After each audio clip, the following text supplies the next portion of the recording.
Hello student, if you see the question of previous sum, in that we have calculated the value of supply. This is the another question which you have forwarded to me and again related to the value of supply. In your question, you can see question number 4C. So again it's related to the value of supply. If you remember or if you see the properly my previous video in which I have explained you the rules regarding the calculations of value of supply. So once again I am repeating that rule. For calculating the value of supply, we have to consider the value of goods plus any expenses incurred by the supplier. जो भी supplier ने खर्चा किया हुआ है उन goods को final person तक पहुंचाने के लिए, that expenses. Any expenditure incurred by the receiver, that is buyer, मतलब जो गुड्स को खरीद रहा है या सामने वाले तक पहुंचा रहा है या रिसीव कर रहा है, उसने भी कुछ खर्चा किया है. देखो दो लोग खर्चा कर रहे हैं. First the person who is supplying the goods and the second one the person who is receiving the goods. So what ever expenses, जो भी खर्चा सप्लायर कर रहा है उस खर्चे को हमको जो गुड्स की आपको मेन वैल्यू दी है उसके अंदर क्या कर देना है, ऐड करना है.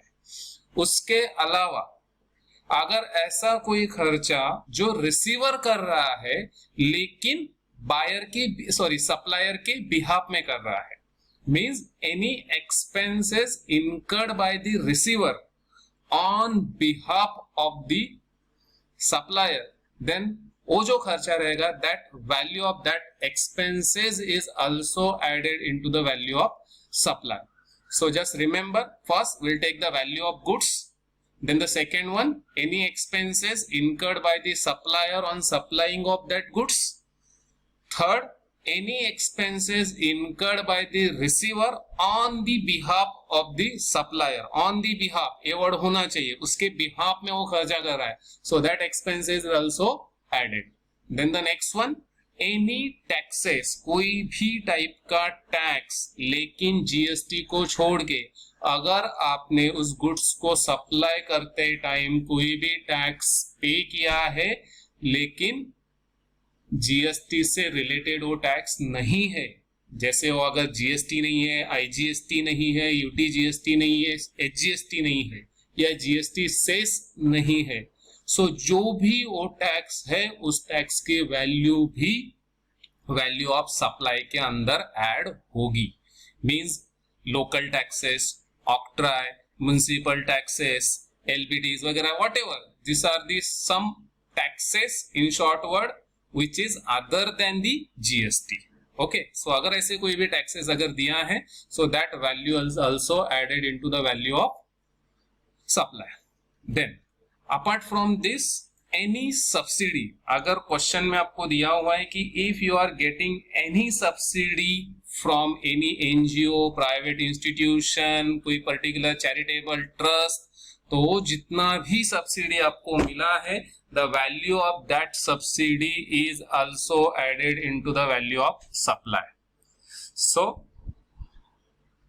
along with that, if the subsidy is given by the central government, if in the problem there is a subsidy given and that subsidy you have get from the central government or state government, then in that case the value of that subsidy is not included.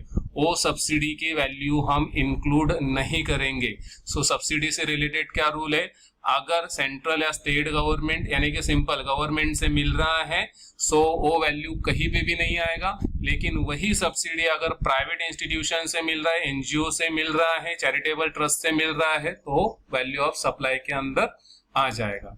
So basically the concept is what कि here we have to find out the value of supply. हम जो भी goods supply करें उसका actual में value क्या है.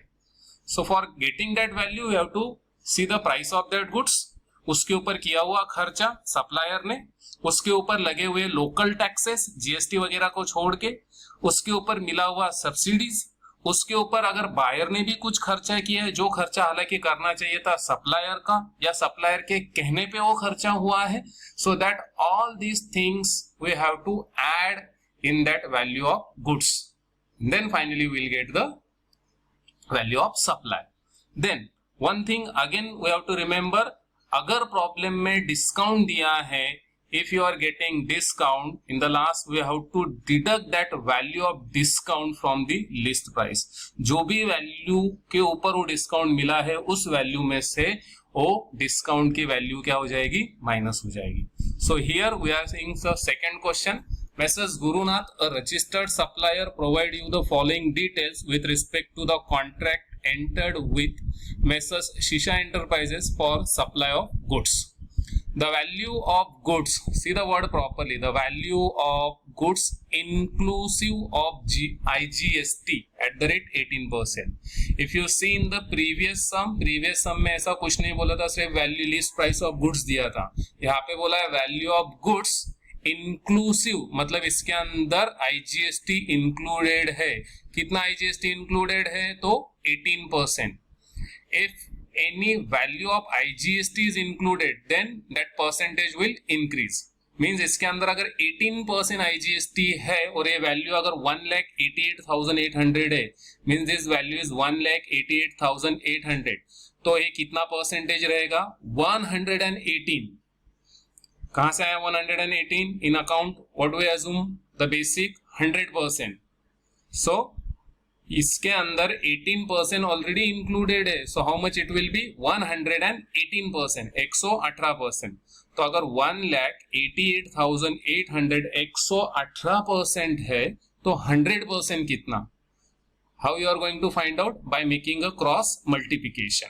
सो कैसा क्रॉस मल्टीप्लिकेशन होगा, 1,88,800 into 100 divided by 118.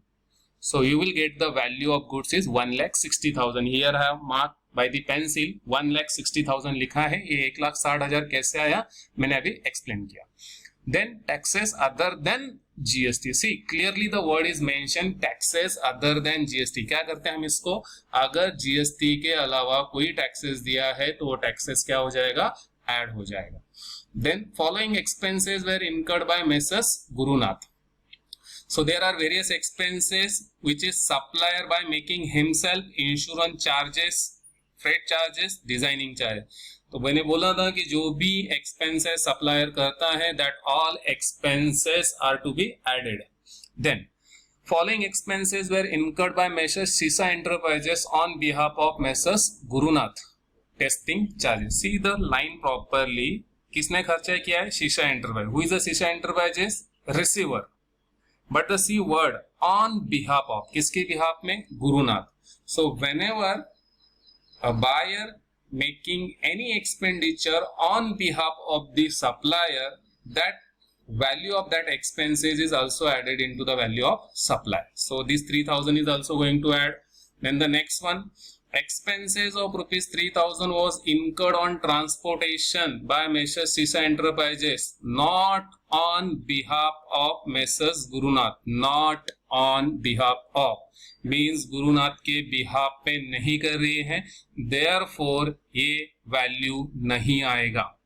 Then subsidy of rupees 20,000 was received from Udaan, an NGO, एक एनजीओ है उड़ान, उससे सब्सिडी रिसीव्ड हुआ है.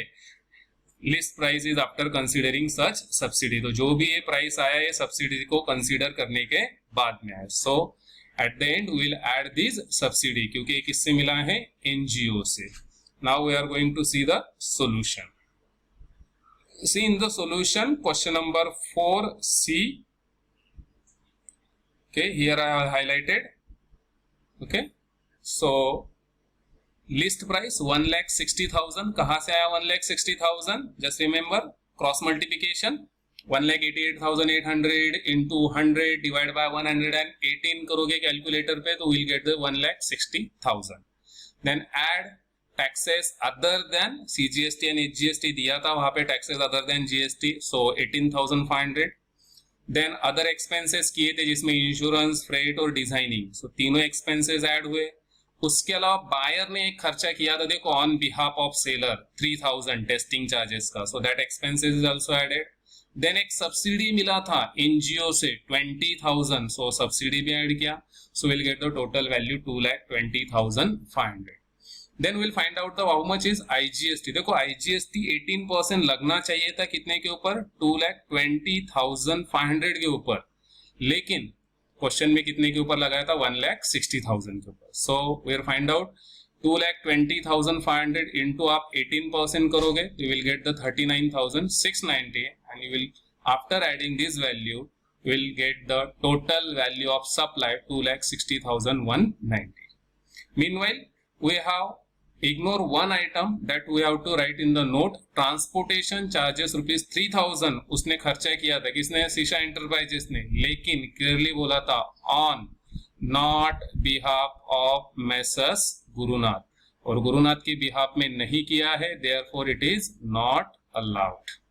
I hope you understood this question properly and just remember the rule, see the other example, do practice, and still if you have any doubt you can forward that question to me. Thank you.